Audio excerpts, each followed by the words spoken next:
வேற்றுமையான் என 2000 ஆண்டுகளுக்கு முன்பே சமத்துவத்தின் மகத்துவத்தினை திருவள்ளுவர் கூறியுள்ளார். பிறப்பால் அனைவரும் சமம். அவரவர் செய்யும் தொழிலில் மட்டுமே வேறுபாடு காண முடியும். தொட்டால் தீட்டு, பார்த்தால் பாவம் என்ற நிலை இருந்தது. தெருவில் நடக்க கூட உரிமை இல்லை. பிற்படுத்தப்பட்ட தாழ்த்தப்பட்ட மாணவர்கள் கல்வி கற்க உரிமை இல்லாமல் இருந்தது. அதையெல்லாம் அண்ணல் அம்பேத்கர், தந்தை பெரியார் போன்ற சமுதாய சிந்தனையாளர்கள் மக்களிடையே விழிப்புணர்வை ஏற்படுத்தினர். புரட்சியாளர் அம்பேத்கர் பள்ளிக்கூடத்தில் பாடம் படிக்கும் போது அவர் எங்கு படித்தார் என்று தெரியுமா? ஆசிரியர் வகுப்பறையில் பாடம் நடத்தி கொண்டிருக்கும் போது வறண்டாவில் சாக்குப்பையை விரித்து போட்டு அதில் உட்கார்ந்துதான் படித்தார். பின்னாளில் 49 பாடங்களில் முதுகலை பட்டம் பெற்றார். இது வரலாற்றின் அழியாத பக்கங்களாகும். அவர் சட்டம் பயின்று இந்திய அரசியலமைப்பு சட்டத்தை உருவாக்கி தந்து மக்களுக்கு அடிப்படை உரிமைகளை பெற்று தந்தார்.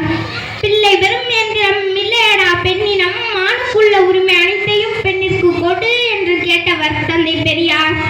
ஆணாதிக்க சிந்தனை மிகுந்த அந்த காலத்தில், பெண்கள் கல்வி கற்க முடியாத காலத்தில் கல்வியின் அவசியத்தை தந்தை பெரியார் எடுத்து கூறி பட்டி தொட்டி எல்லாம் விழிப்புணர்வு ஏற்படுத்தி பெண்கள் கல்வி கற்க செய்த பெருமை தந்தை பெரியாருக்கு உண்டு. அதோடு மட்டுமல்லாமல் ஆணுக்கு நிகராக பெண்கள் காவல்துறை, இராணுவம், தொடக்க கல்வி ஆசிரியராக பணியமர்த்த வேண்டும் என்று போராடி வென்றார்.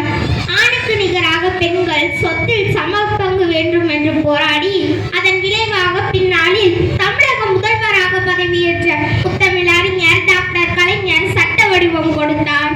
இன்றைய அரசாங்கம் தமிழக முதல்வர் ஒவ்வொரு மேடைக்கும் இது திராவிட மாடல் அரசு என்று தட்டி பேசுகிறாரே, அது என்னவென்று தெரியுமா? எல்லோருக்கும் எல்லாம் கிடைக்க வேண்டும், ஆண் பெண் வேறுபாடு பார்க்க கூடாது, சாதி வேறுபாடு பார்க்க கூடாது, அனைவருக்கும் கட்டாய கல்வி, இலவச கல்வி என கல்வி மகத்துவத்தை எடுத்து கூறி அதையெல்லாம் தாண்டி ஒரு படி மேலாகவே சென்று பிற்படுத்தப்பட்ட தாழ்த்தப்பட்ட மாணவர்கள் தங்கி படிக்கக்கூடிய விடுதிகளை சமூக நீதி விடுதிகளாக பெயர் மாற்றத்தினை கொண்டு வந்து சமத்துவத்தின் மகத்துவமாகவே திகழ்கிறார் என கூறி வாய்ப்புக்கு நன்றி கூறி விடைபெறுகிறேன். நன்றி, வணக்கம்.